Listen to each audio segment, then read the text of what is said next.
पेण महसूल विभागातील मंडळ अधिकारी माजी सैनिक सुरेंद्र मधुकर ठाकूर यांचा सेवानिवृत्ती कार्यक्रम पेण तहसील कार्यालयात संपन्न झाला।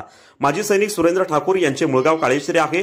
त्यांचा जन्म 14 ऑगस्ट 1966 रोजी झाला। 1982 साली 10वी झाल्यानंतर 1984 मध्ये भारतीय सैन्य दलात ते भरती झाले। सिकंदराबाद, अरुणाचल प्रदेश, सिक्कीम, जोधपूर, दिल्ली, देहराईन, पुणे, काश्मीर या ठिकाणी त्यांनी उत्तमरित्या देशसेवा केली। त्यानंतर 26 मे 1995 ला सुरेंद्र ठाकूर यांचा स्नेहल म्हात्रे यांच्यासोबत लग्न झाला। 1999 मध्ये झालेल्या कारगिल वॉरमध्ये ठाकूर यांचा सहभाग होता। त्यावेळी त्यांनी महत्त्वपूर्ण कामगिरी बजावली होती। त्यानंतर सैन्य दलात 17 वर्ष प्रामाणिक सेवा देऊन मे 2001 मध्ये भारतीय सैन्य दलातून सेवानिवृत्त झाले। सैन्य दलातून सेवानिवृत्ती झाल्यानंतर त्यांनी सोल्जर सिक्युरिटी सर्व्हिस स्थापन केली। तसेच काही काळ औद्योगिक क्षेत्रात भाईकळा, तळोजा आणि भूषण स्टील खोपोली येथे काम केले।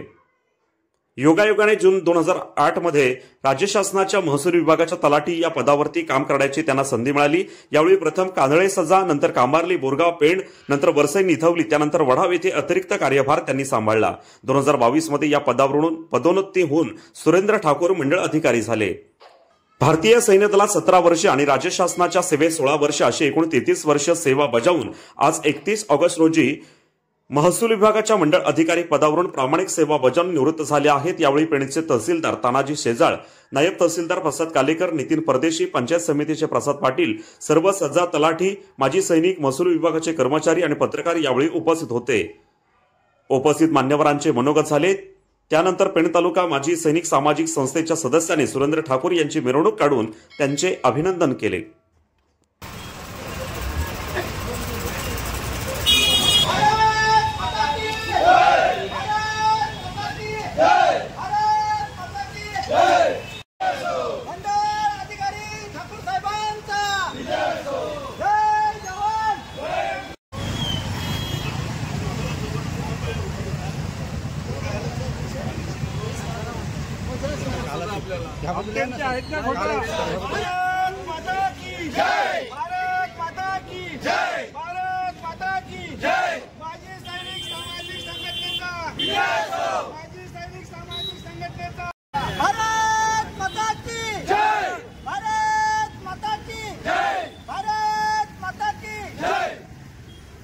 मी पेणमध्ये फेब्रुवारी महिन्यात हजर झालो। मी ठाकूर भाऊसाहेब मागडे मुलीच्या लग्नाची पत्रिका घेऊन आलो आणि त्यांनी पत्रिका देताना सांगितले की मुलीच्या लग्नाला या, पण मी ऑगस्टमध्ये रिटायर होणार आहे। त्यांच्याकडे पाहिलं आणि म्हटलं तुम्ही ऑगस्टमध्ये रिटायर होणार आहे, कसं शक्य? माझा विश्वास बसला नाही। मी पेडवी मॅडमला बोलवलं, खरंच ते ऑगस्टमध्ये रिटायर होणार आहेत का? मग त्यांनी सर्व त्यांची हिस्ट्री सांगितली। असो, त्यांनी 17 वर्षे सेवा आर्मीमध्ये करून ते 2008 मध्ये महसूल सेवेमध्ये दाखल झाले। आपण आर्मीमध्ये केलेल्या सेवेमुळे आणि आर्मीमधून रिटायर झाल्यानंतर केलेल्या सामाजिक कार्यात वृक्ष लागवड असेल, स्वातंत्र्य सैनिकासाठी केलेलं कार्य असेल किंवा आदिवासी बांधवासाठी केलेलं कार्य असेल, यामुळे आपण स्वतःच्या होम टाउनमध्ये 16 वर्षे नोकरी आणि मंडळ अधिकारी पद स्वतःच्या होम टाउनमध्ये केलं।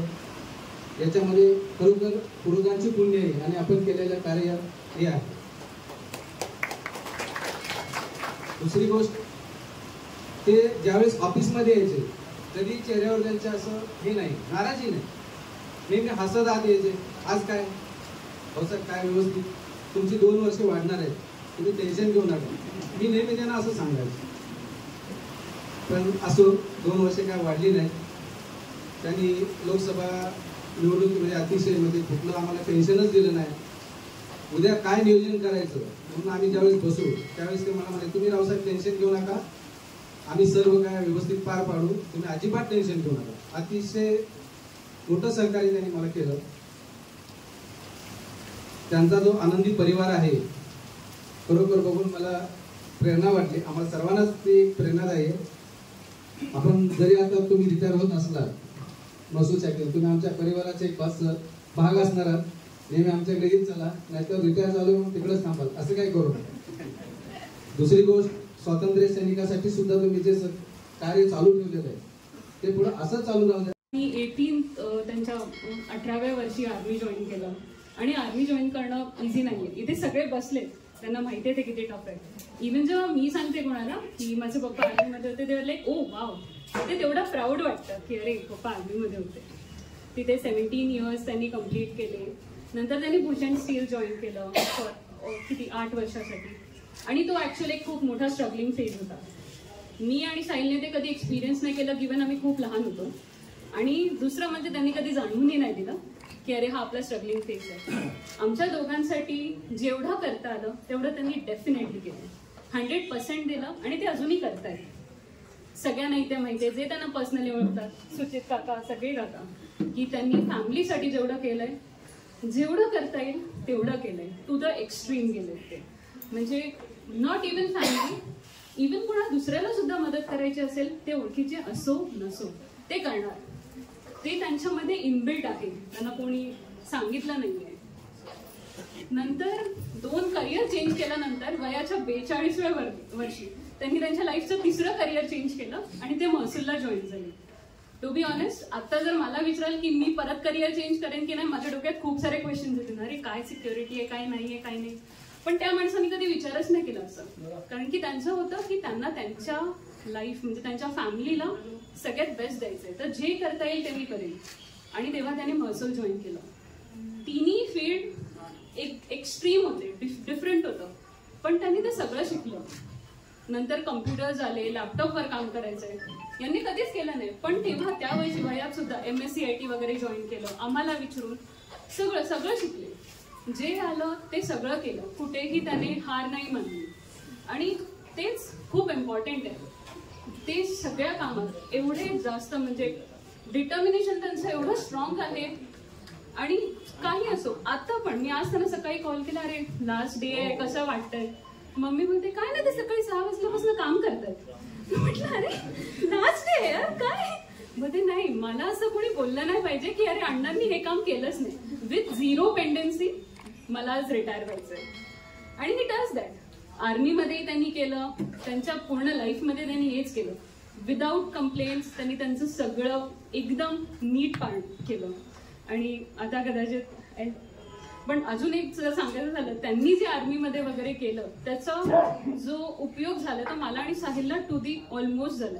माझ्या ऍडमिशनच्या वेळेस आर्मी कोटा, साहिलच्या ऍडमिशनच्या वेळेस आर्मी कोटा. इव्हन आम्ही एका ट्रिपला गेलो होतो तिथे अमृतसरमध्ये, जर तुम्हाला माहिती असेल काका, वाघा बॉर्डरला आपण गेलो. पण तिथे जाणार, आतमध्ये बघणार काय कसं, हे गेले तिथे जे आर्मी पर्सनल होते त्यांच्याशी बोलले, हे केलं आणि त्याच्यामुळे आम्हाला तिथे आतमध्ये एंट्री भेटली. म्हणजे कुठे ना कुठेतरी अननोईंगली पप्पांनी जे केलं ते आम्हाला कुठे ना कुठे नेहमी फायदा झाला. आणि मला माहिती पप्पांनी किती कमवलंय, पण इथे जेवढे सगळे लोक प्रेझेंट आहेत त्याच्याने मी एक सांगू शकते, त्यांनी आयुष्यात माणसं खूप कमवली. आणि पप्पांना नेक्स्ट इनिंगसाठी व्हेरी ऑल दी बेस्ट.